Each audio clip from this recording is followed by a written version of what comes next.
you, for all. Is it okay? I mean, we can't understand Czech though, so Do prči, zbuďte ticho. It's not for you. It's okay when I speak Czech languages, please. we don't understand it. Aha, okay. Okay, Yeah, if you want English. to. Okay, I try speak English. Okay, yeah, try that, and we'll definitely try out. And then if you don't know certain words or whatever, if you want to try to message me, and then we can go from there. But yeah, go ahead and try real quick, and we'll see. Okay. My question for us, for you, is what do you doing? Everybody, everyone, what do you doing? Aby, jak se řekne aby? What are you doing now, please? What can I do? What can I do? Co můžu dělat? What can I do that situation will be better in Ukraine and with Putin? Okay. He is very, very darkness people, and I'm illness from him. Okay, so basically you're sick of Putin and wondering what you can do to help Ukrainians and help all of us kind of get rid of Putin. There's actually a lot of things, kind of, following people like us who try to share like relevant and accurate information. And then, I mean, maybe even since you're Czech and stuff there, I don't, maybe just sharing information in your language and people in your country and getting the word out there, trying to keep people informed, and then also supporting both refugees and the people who are still in Ukraine, whether that's donating, whether that's kind of helping people get to places on the ground, at the borders, stuff like that. There's definitely a lot. I can message you kind of like a little bit of list of organizations that are helping, and also just kind of give you some more direction there, because like I said, there's a lot that you can do to help, that we can all do to help, and it's kind of just a matter of what we're all best suited to, like our own individual personalities, what we have an interest in, stuff like that. And it doesn't have to all be based on money, like what we can or can't give monetarily, or even just our time. There's ways to help without having to, donate a lot of time, but I can definitely message you, and it looks like you lost connection. Yeah, and you can contact your government and, push for help to the Ukraine as well, right? Whoever your representative in your area is. Yep. It looks like they lost connection. I will message them and kind of get, help from there. Code name, I think you've had your hand up the longest. If you want to.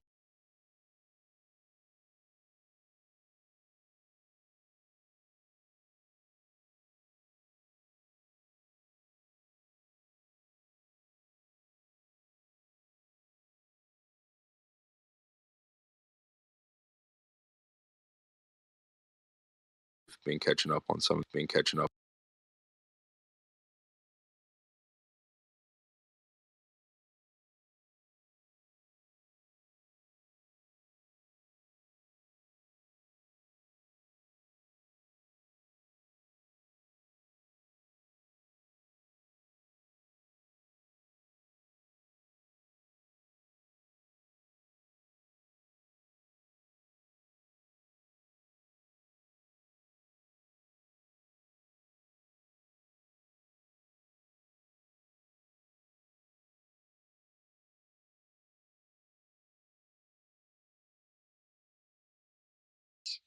Yep.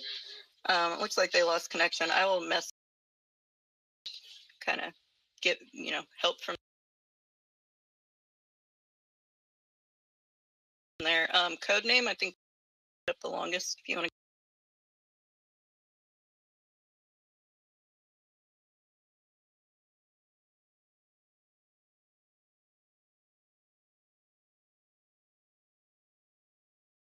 I just wasn't aware of it.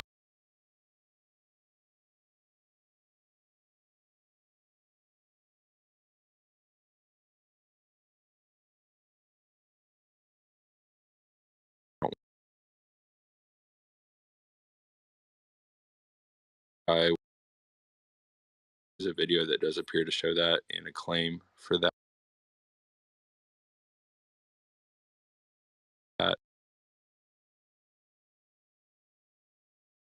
Ecological warfare going on inside of Russia with trying to shine the light of reality to the Russian people.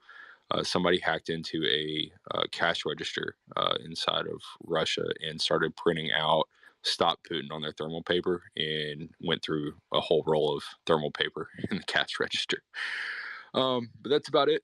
Just a few interesting things. Comment if you will. Thank you for the opportunity. God, that's awesome. I love that. I've been loving not just like the solidarity and stuff that people, especially in the cybersecurity community, are showing, but also just the ingenuity of some of the stuff. Whether it's the whole leave reviews and talk about what's going on, or the helping Ukrainians by renting Airbnbs and stuff that they have listed, like just sometimes like I kind of fall into misanthropy and I'm like, God damn it, humans, why are we like this? But then stuff like this happens and I see people doing good and it warms my cold dead heart. It really does. Definitely gonna look up that and see if we know who was, or not necessarily who is responsible, but get some more on that, because that's interesting. I wonder if they're gonna do it at more places. Yeah, that's hilarious. Love that.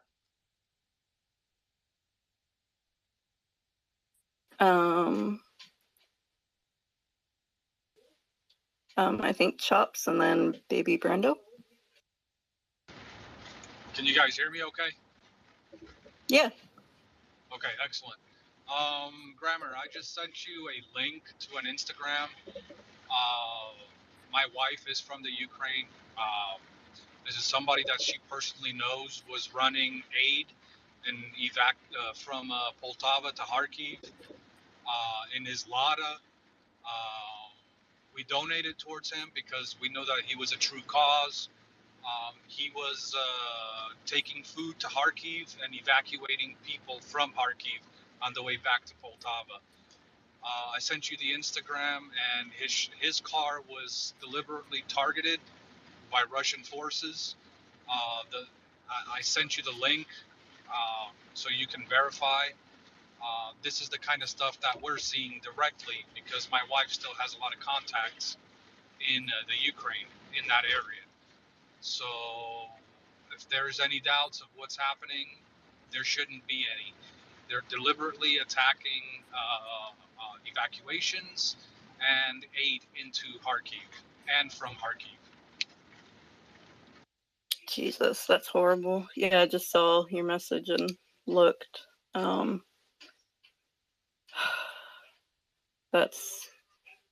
I'm not surprised, unfortunately, but it's even still, it still is kind of shocking to see it every time we do see something or see proof of what they're doing. It still kind of blows my mind that this is happening,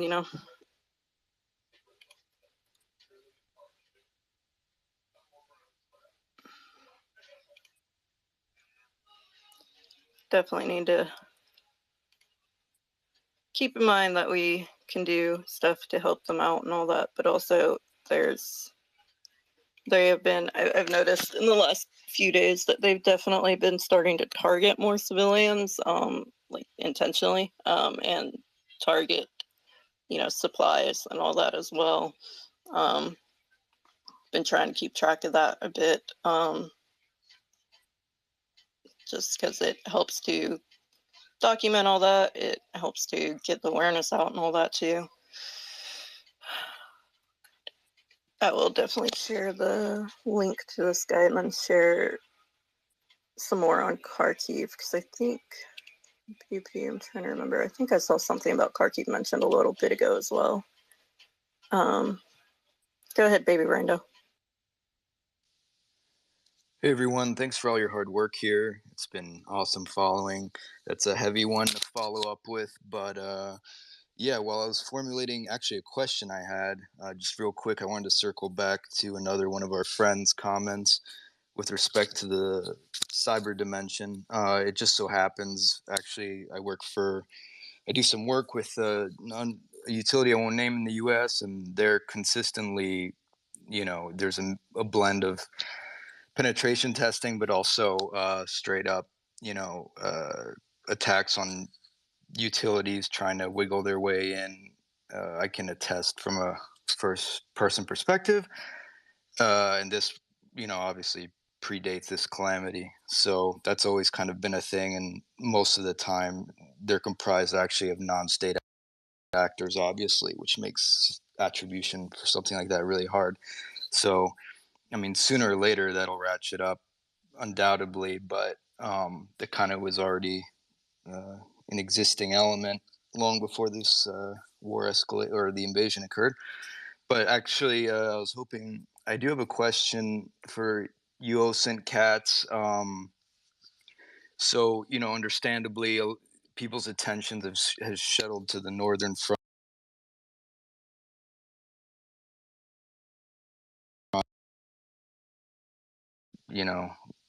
With this, what's hopefully now a stalemate there. But I'm intrigued, actually, if anyone has any insights for someone who's less informed, southeast of Kharkiv, basically north of Donbass, east of the Dnieper, there's this, I've consulted a number of maps, some from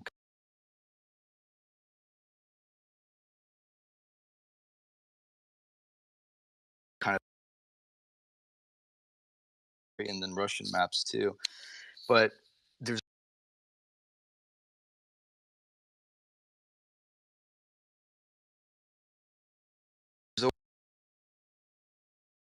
have managed to keep this strip of land all the way to the Russian border. I was wondering if someone could tell me kind of how this remains an outlier and what exactly is going on there to allow them basically to endure the meat grinder it's been for years now. Is it a topographical feature? Is it just really good defensive reinforcements along trench lines, which I know they've been working on? Did someone lay down mines? I'm amazed that pretty much, the Russians have totally stayed away from this narrow strip of land southeast of Kharkiv. Thanks.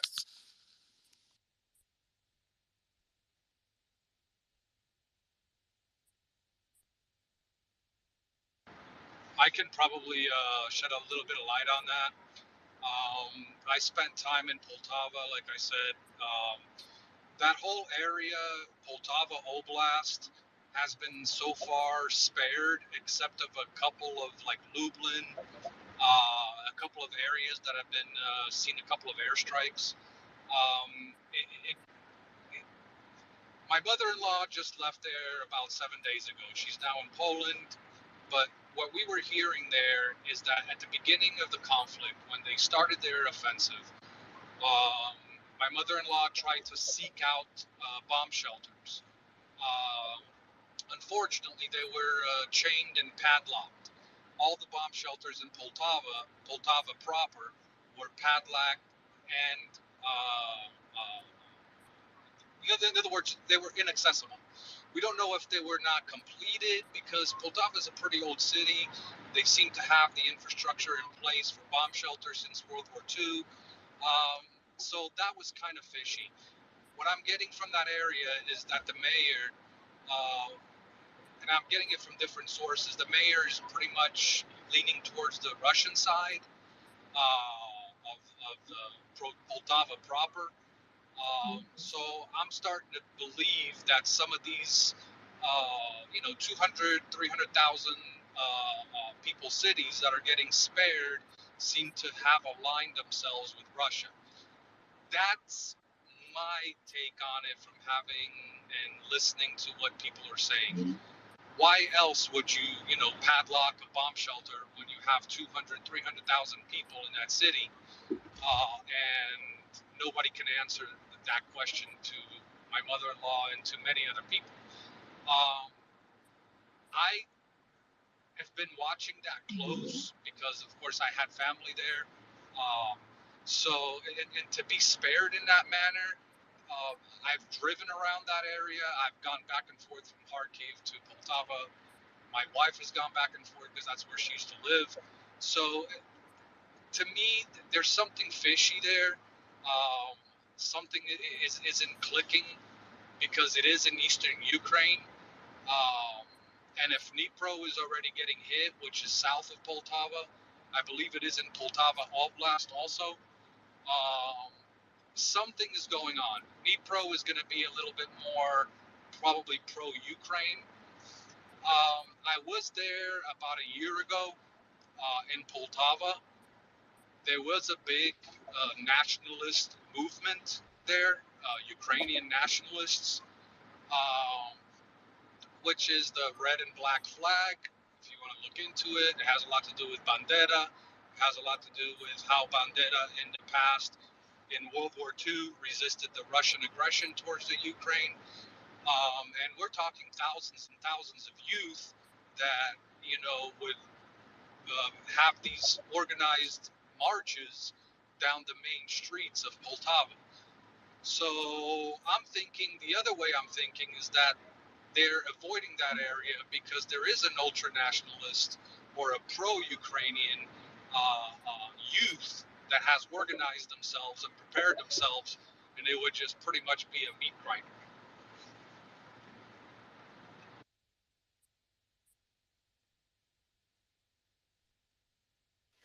Yeah, it's also there's been, I'm trying to remember where I saw it, but there was some maps about that had Ukraine kind of already, or not Ukraine, that had Russia already occupying like a lot of the area along the border there.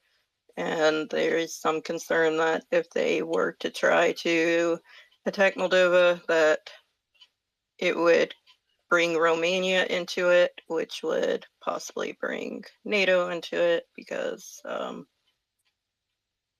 long story short, there's a big long history. Romania would be very concerned if they launched any sort of attack on Moldova. I'll just put it that way. Yeah, I've been trying to get some more info on what exactly is going on down there, especially because with Odessa and some of the cities down there on the south coast, what exactly they have been doing, what shenanigans they're getting up to.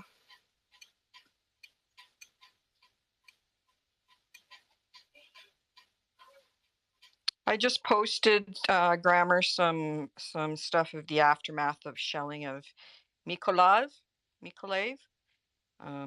Not looking good there. And then also what OSINT posted about State Department says Russia sending volunteers from countries like Syria to fight would represent definitely further escalation. So at least the State Department is saying to Russia now, if you're sending more soldiers, that's escalating on our side. So that's good.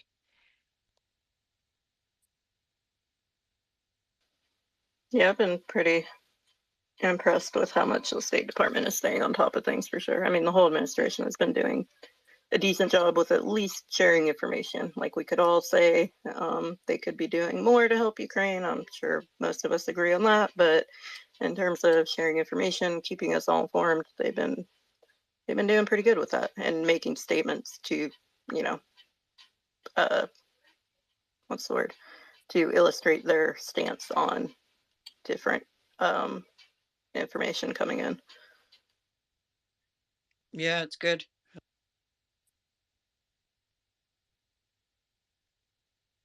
Let's see. In terms of the air, have you noticed that Twitter's really twitchy with trying to get like even new tweets and stuff like that? It's being really weird. I don't know if it's just me or if there's some little, bots or whatever working trying to work their magic, but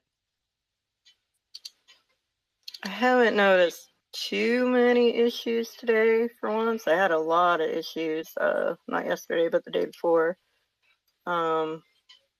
It is kind of weird, acting a little bit weird about when I reload the pages, but it's not too bad for once. Most of the issues I'm having with it today are in spaces, but even there it's actually acting a little bit better for some parts of the space. So hopefully they do a the hell? Sorry, I just got tagged in a video and I'm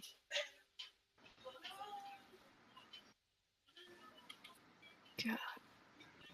Oh, I thought Stuart didn't talk, but then we lost him. So, Stuart, if you wanted to say something, just request again. Yep. And anyone else, if you have questions or want to speak, just let us know.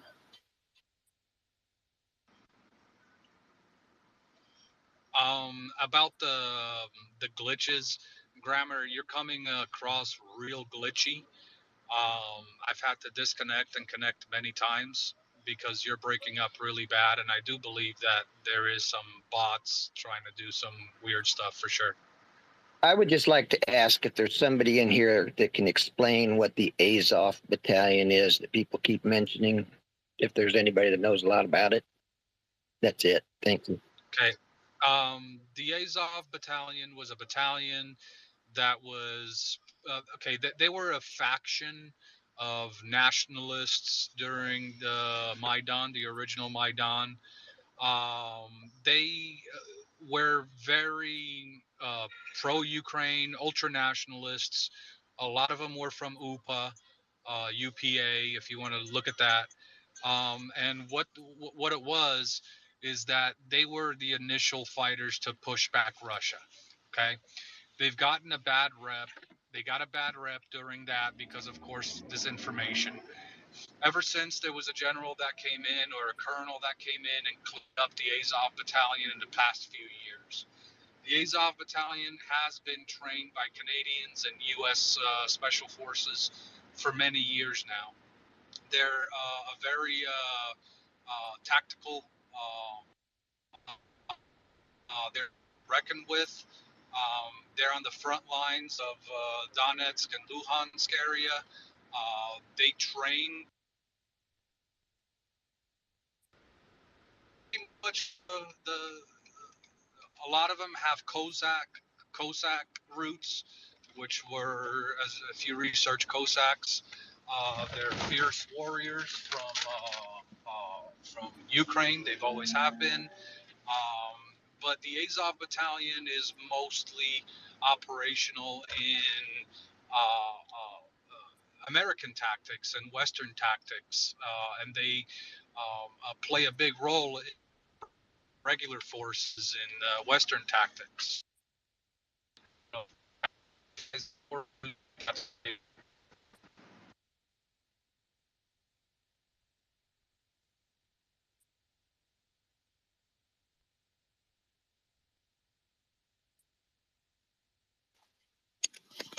Is my connection any better now?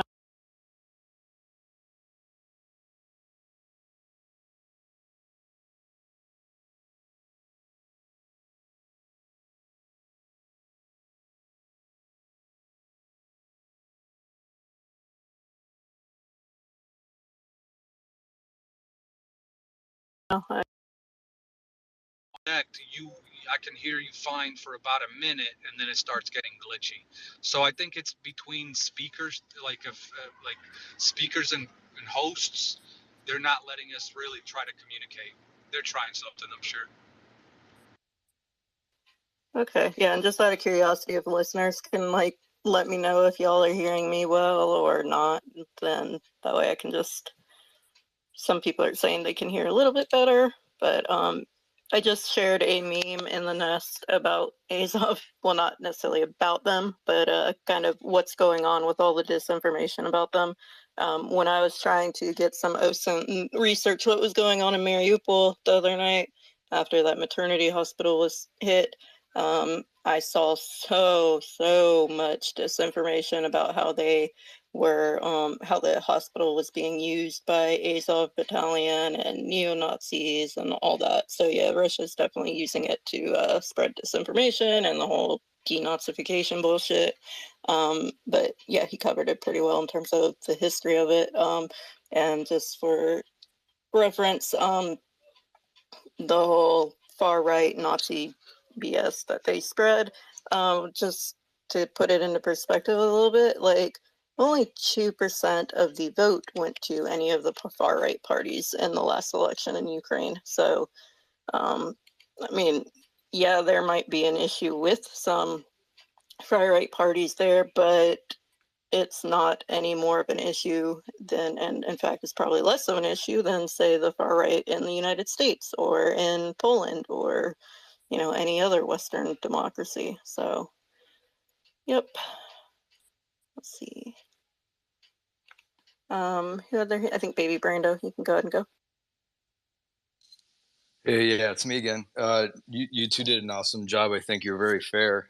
I just, a word of caution to my American friends. I think if you're relying on U.S. reporting, especially the usual suspects, you're really going to get the wrong idea and not a full color picture here about Azov. And the reality is, actually, I would recommend checking out Popular Front, among other outlets, who's actually embedded and done some documentaries. Jake Hanrahan, who was formerly with Vice.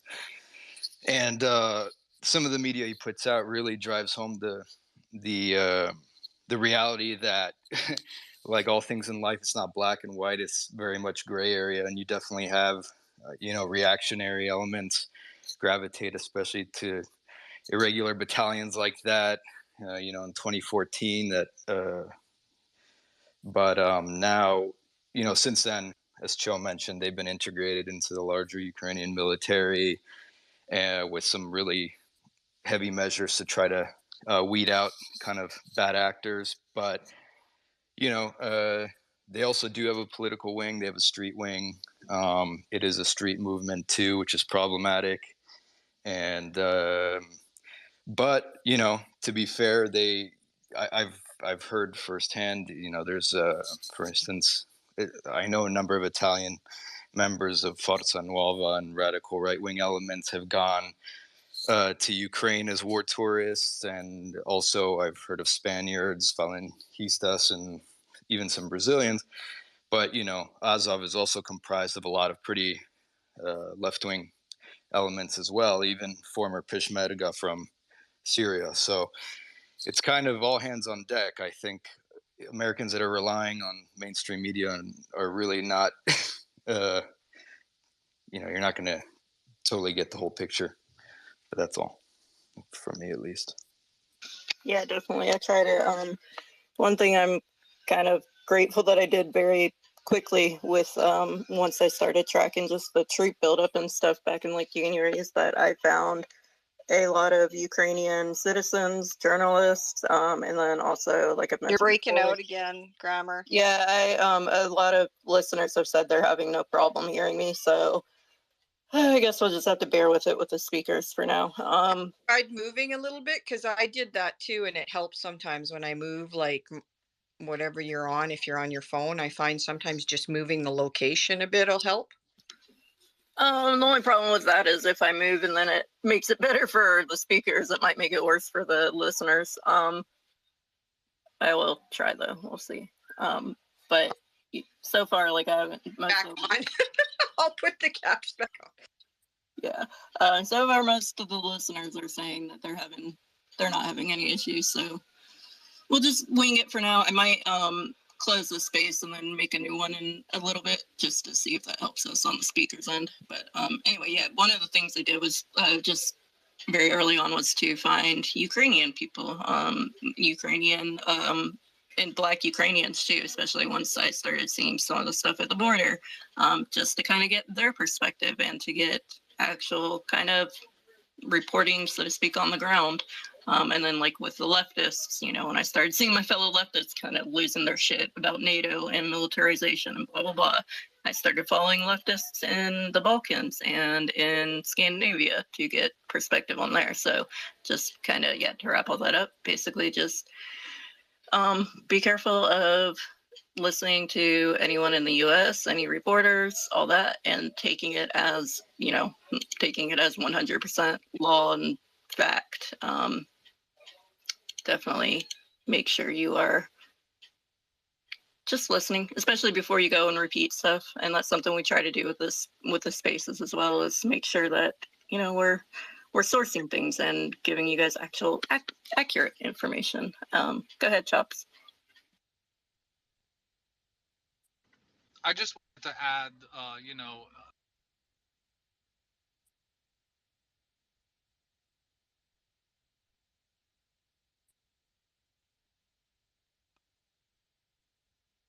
that, we're World War II symbols.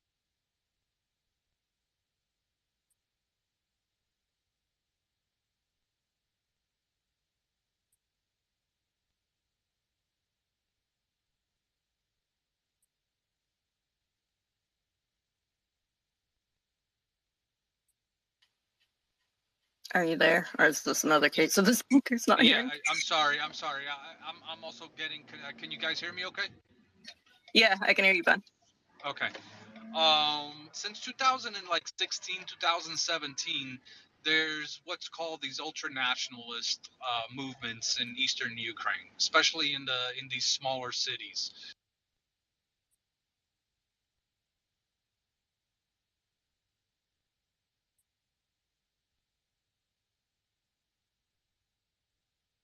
We lost you again, Chops. Can you hear me okay? Can you hear me? Now, Yeah. Okay, now you can hear me. Sorry. I spent time and I spoke to some of these nationalist movements, some of these younger generation.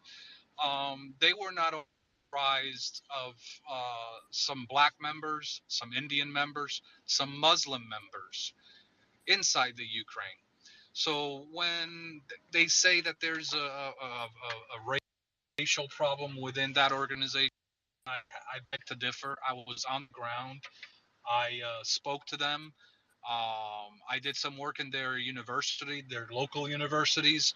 I didn't see that. It's more of them, this newer generation, wanting to distance themselves from Russia completely. They don't want to speak the language, even though the city that I spoke to was that I lived in was predominantly Russian speaking.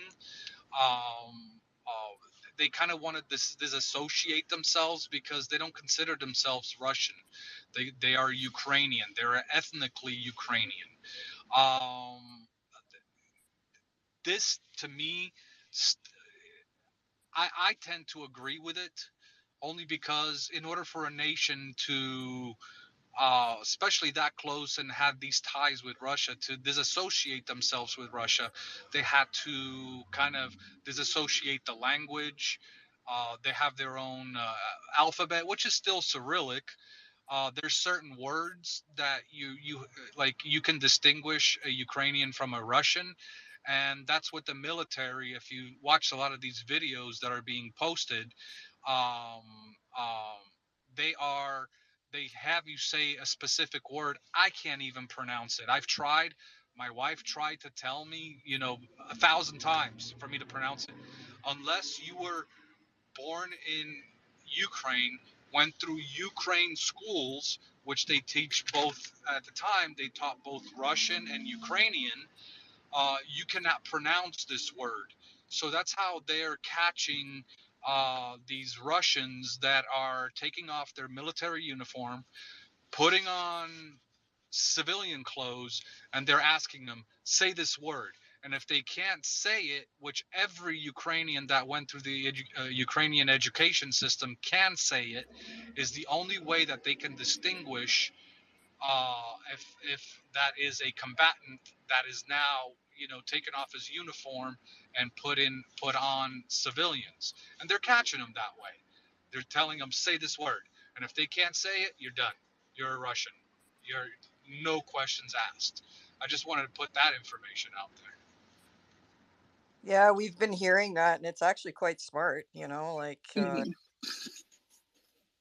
Yeah, actually, I think it was 2 days ago that I shared the word, because somebody said something.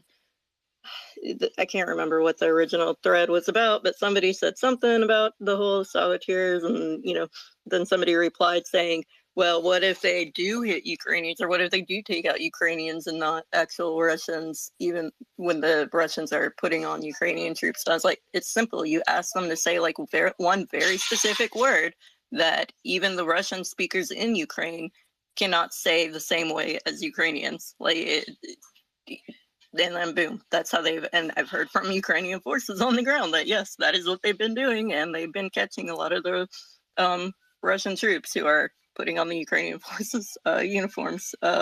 Forget exactly what the word is. I'll have to go find my retweet of it. But yeah, it's pretty. Saboteurs? Is that what you meant? Saboteurs? Yes. Hold on, I've got a phone call coming in. Hold on a second. Anybody else want to speak while she's on a phone call? Yeah, I missed the point that I was going to say about the newer generation. Zelensky put into law early last year, or late last year, should I say, that all advertisement, TV stations, everything should be spoken in Ukrainian language. He did not, although, remove the Russian language from being taught in school. Okay, the education system was still in place. You got to learn Russian, but predominantly, since you're in the Ukraine, we want you to, communicate in Ukrainian, speak Ukrainian, advertise in Ukrainian, because they're trying to, put their fingerprint on their identity, because that's what it is. A lot of people don't understand that if you look at the Kiev Rus history, Kiev itself was a civilized city, probably the cradle of Slavic civilization, while Moscow was still a forest, and was a forest to almost 500 years after Kiev was civilized, was made into a city. So to me, the way I look at this, I tended to study the history of Kievan Rus, of what really happened. It had a lot to do with Scandinavian countries coming down. It had to do with Greek civilization moving up, and they kind of met in this cradle, which is now Kiev, and formed this Slavic civilization. Putin doesn't like that history. He doesn't. That history doesn't. It doesn't click in his mind. To be quite honest, I'm not ultra nationalist, Ukrainian nationalist, or anything like that. But I just look at history and from books, not from social media. Is that Ukrainians, to me, Russians are Ukrainian, but he's trying to make it seem the other way around, that Ukrainians are Russian. That's not the case. If you really study the history going back to Kievan Rus, you'll see that Ukrainians, which are a mix of Scandinavian, Turkish, and Greek, are really, the cradle of how civilization spread north into the Russian territories. And there they met, of course, Mongols, and they met the indigenous people of Siberia, which have been heavily persecuted against. I mean, you really got to understand. Putin just wants to write history how he sees it, how he thinks it should be. But if you really study it, and you look into the Kievan Rus roots, you'll start to understand that civilization actually came from the south and worked its way up north. So that's my take on that, and that plays a lot in what's going on. Well, yeah, he's a dictator, and that's what dictators do. They try to rewrite the history the way they want it and rewrite the future, right, to the way they want it. So, baby Brando, you had your hand up, and then after that it will be Isif Warwolf. Hey, thanks. Yeah, chops with the hot takes. But he makes a brilliant point, you know, kind of bring it back to the question I think Stuart was his name asked, you know, what does all this deep history have to do with what's going on right now? I mean, if you even move the clock up more recently, you know, the precedence is there. You're talking about Ukrainians with less than a couple of generations, you know, in very much in vivid memory, subject of mass starvations by the Soviets. And what does this do over the course of how does this tie into, you know, problematic tropes within irregular battalions that are now incorporated into the Ukrainian army? The reality is that you know, a big component here is football ultra culture, which, if you're from Europe, you know, has very much an antagonistic component, and you're going to totally oversteer and even invoke imagery that's like as problematic and offensive as possible. You can see this in all the football stands across Europe, all kinds of anti-Semitic, you know, in terribly poor taste jokes, just as a matter of getting under people's skin and tapping into very old prejudices. But you know, they and Azov, among other regular battalions, and there are a number of left-wing battalions. And again, you can actually check out Popular Front on this because he's been covering a number of left-wing and anarchist battalions, among them Hoods, for instance, which is very much comprised of punks and hardcore kids and straight edge kids who are now, you know, toting rifles. And, you know, the result is a number of irregular battalions where you have very unlikely bedfellows, people you never, you know, only the Russians could bring them to fight under the same flag.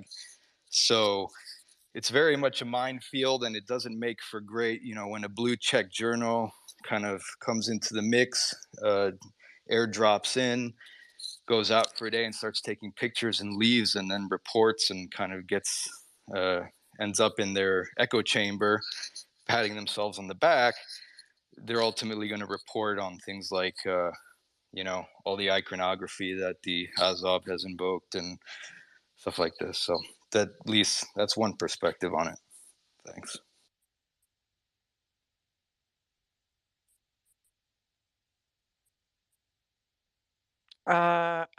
I good point there, baby Brando. And if you want to put anything, because while you're a speaker, you can put something in the nest if you have any suggestions of what you think is good reading material on history and factual material, right? Isif Warwolf, you've got the mic. Okay, thank you very much for giving me the opportunity to speak. It's good to see you again, Grammarly. I've seen you in a few of the other spots under Walter Lex Speaks.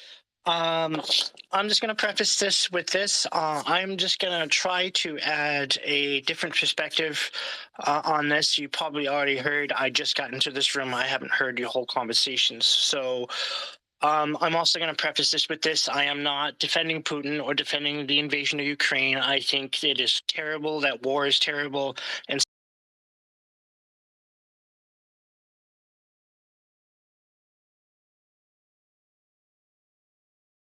civilians are getting killed. Now,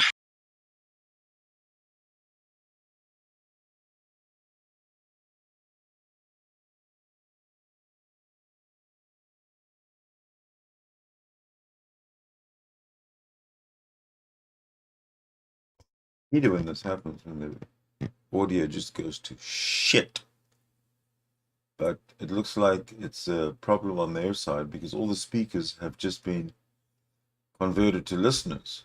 So could be that there's been a count this issue at be able to build trust. I feel like the West and NATO have absolutely zero trust in Russia.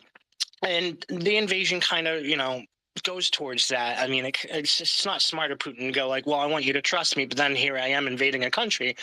But if we go back to Georgia, the problem with Russia is that NATO expansion has broken the Warsaw Pact. There's been 13 countries that have broken the Warsaw Pact and basically have been moving missiles into all these countries all along Russian borders. That is, some could see that as an aggressive move. Some could see that as a defensive move. It's kind of a little bit of both. I do understand the need to keep Russia in check because they are a big, powerful country, and they have a history of invading countries whenever they feel like it.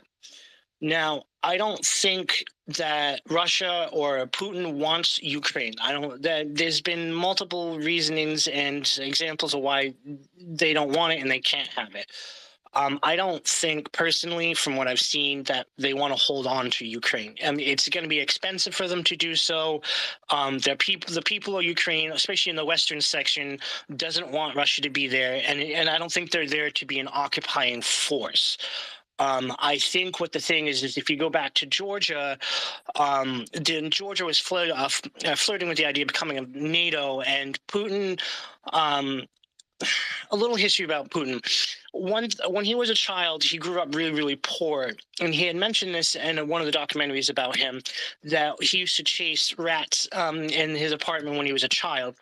And he was famously saying that if you trap a rat in the corner, it's going to bite back and it's going to fight. It's going to freak out. And I think that's exactly what Putin is doing, is that he sees NATO as an invasion force that eventually the West wants to take down Russia, and putting missiles on his border is one step closer.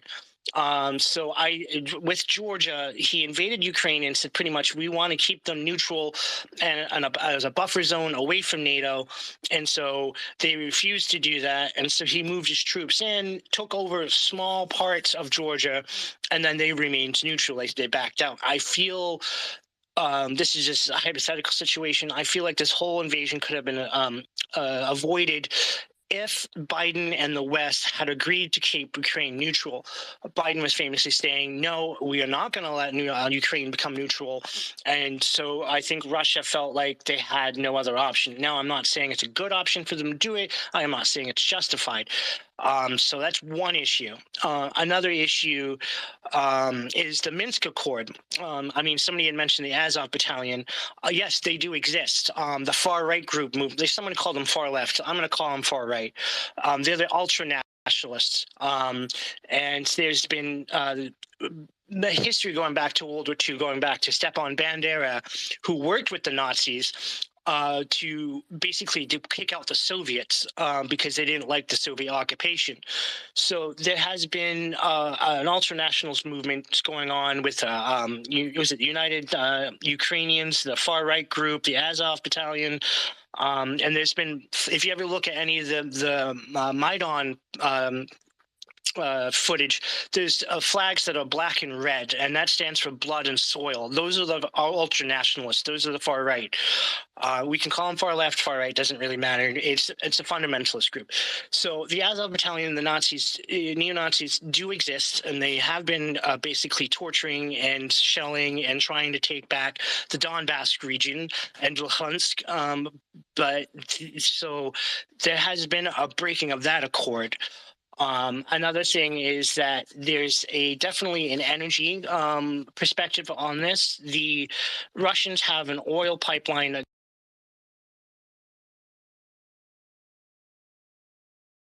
goes and taxes and fees to let that oil flow through Ukraine. And so what they're trying to do now is with the a different pipeline is to avoid going through Ukraine and being able to sell energy directly through Europe. And so there's multiple things going on here that I feel like the West is kind of ignoring and just basically calling it Russian propaganda. Yes, the Russians are very good at propaganda. They're called active measures. We know this. But I feel like the West has treated anything that the Russians has said as complete false and bullshit, and it's very easily for them to just dismiss anything that they say. Now, I know that Victoria Nuland, if anyone's familiar with her, has been involved in Ukraine for a very, very long time, and basically pushing them to become not part of NATO. And because she used to work with the NATO, and then John McCain was there, and there's been a lot of U.S. politicians trying to push them into NATO. I personally think that NATO should be dissolved. There's really no reasoning for them to really exist anymore. But you could also say, on the other hand, yes, this example of them invading Ukraine can be an example of why NATO needs to exist. Both sides could be correct. I feel like we need to thaw hostilities with Russia. I think we need to stop the Cold War. I think the United Nations needs to step in as a peacekeeping force to mediate between the Russians and the Ukrainians. And if I was going to solve this problem, I'm going to wrap this up. If I had an opportunity to solve this problem, the way I would propose this is to basically negotiate with the Russians and the NATOs and the Western allies, and basically re-establish a new Warsaw Pact, create neutral buffer zones between NATO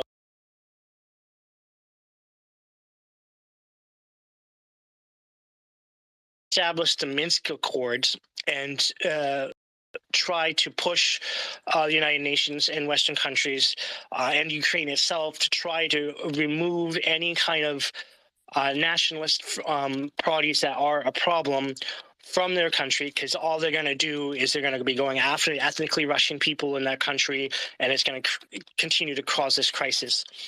Also, they need to, I think, basically establish a way. I think Russia needs to pay for reparations for Ukraine. I think they need to pay for the damage they do. So if there was an agreement and a peace accord and they pull out, I think the West should allow them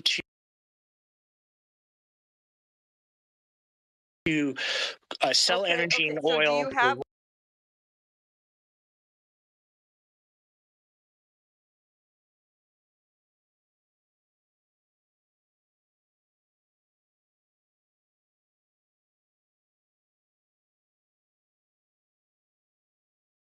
to mute him because it was getting to be, you know, we've got lots of people in this space. ISA for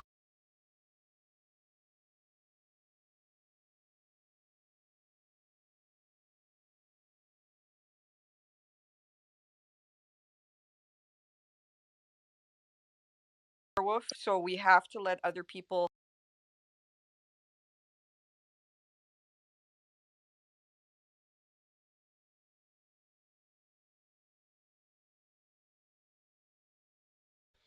Each bit as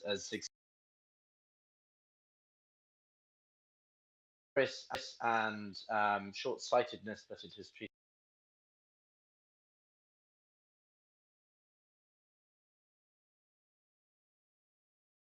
the Russians with.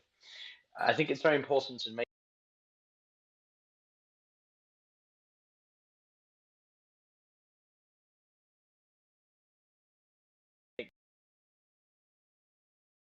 Can you guys hear me? Yeah, you're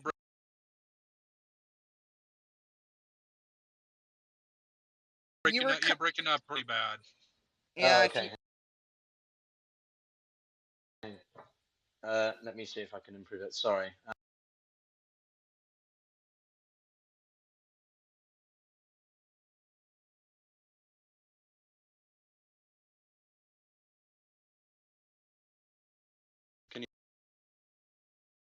I have a direct personal relationship.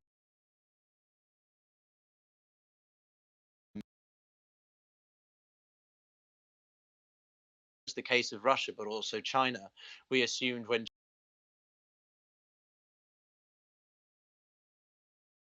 China opened up to the world, it would also adopt a liberal democracy. It didn't. And we assumed with Russia that they would be okay with the advancement of NATO onto their borders without really being properly consulted in the first place. And we should have been wiser in how we went about engaging Russia over NATO. I think it's important, as I said before, you couldn't hear me, was that there's a difference between acknowledging a full-scale invasion of a sovereign state, and Putin needs to pay for what he's done. You're breaking out again. You're breaking up again. Okay, I'll come back. I don't know what's going on. I've got full internet, so I'm not sure.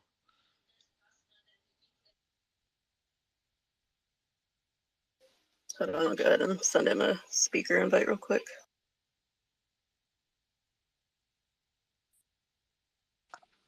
I'm just wondering what you mean by violating the Warsaw Pact, because the Warsaw Pact doesn't exist as a legal entity like since the 1990s. It was dissolved 5 months before the Soviet Union itself collapsed, and you say both sides have a point, but this is a like when it comes to the existence of NATO, but this seems to be a very binary thing. You either think that NATO should exist because Ukraine, the recent incursions there, prove that like NATO is the only shield that can actually prevent Russian irredentism, or or you either think it exists or you think it doesn't, right? I don't.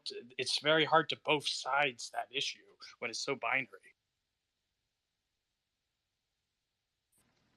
I, if I may interject, I think people are losing sight of the facts here. Okay, the facts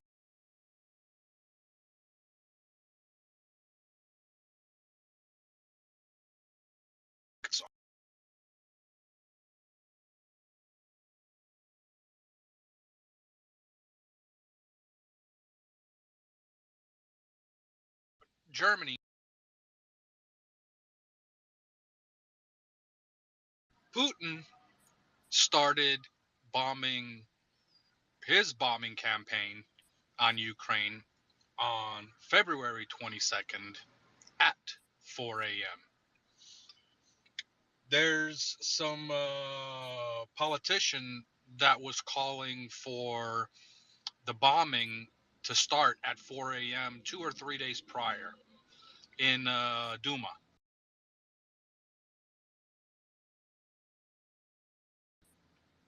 Okay, I'm not saying that history repeats itself, but it is rhyming.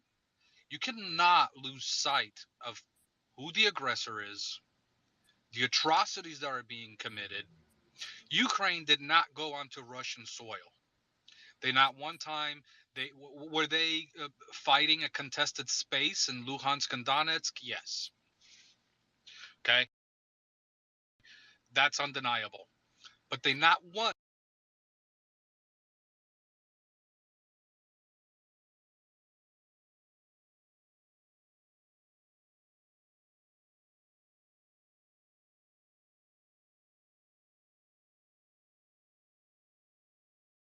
sent one bomb.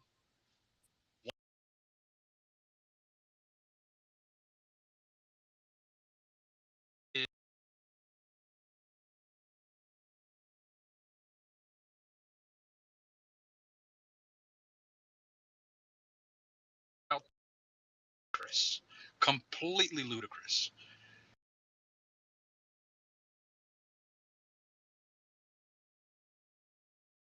And it should not even be. And it should not even be entertained.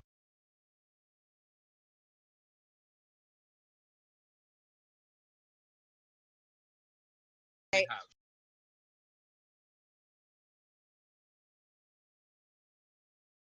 Hey, if that's okay, Chops.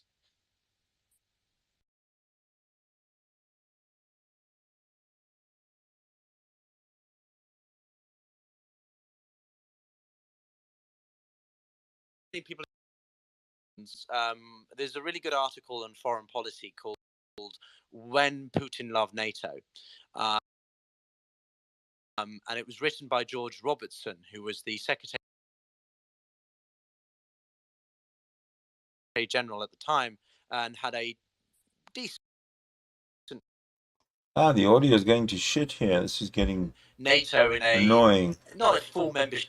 Defensive initiatives, counter-terrorism, counter-insurgency. Don't forget that this was during the Chechenian wars, and when he had clamped down, at least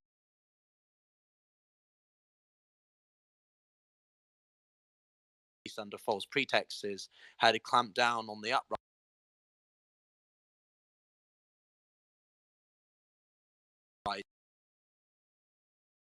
In 99, in 97 rather, they signed what was known as the NATO-Russian Founding Act, and this was basically a way for the two countries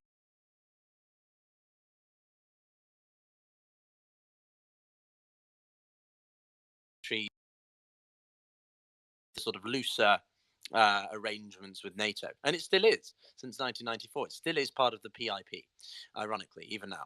And then in '99, 4 or 5 countries joined NATO in the first round of enlargement, and that was unwise because they should have been consulted or engaged Russia more. Now, I think it's important to clarify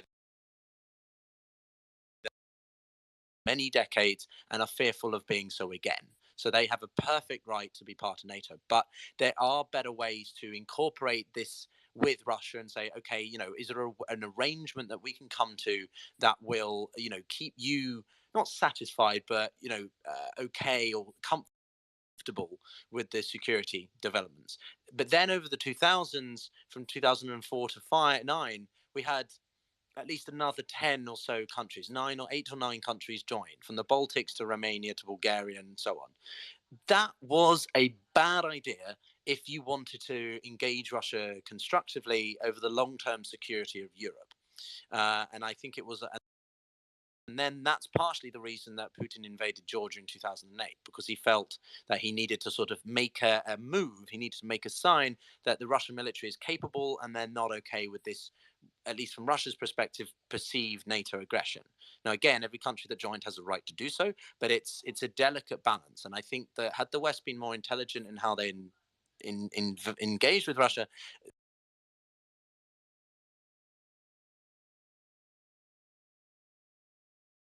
a lot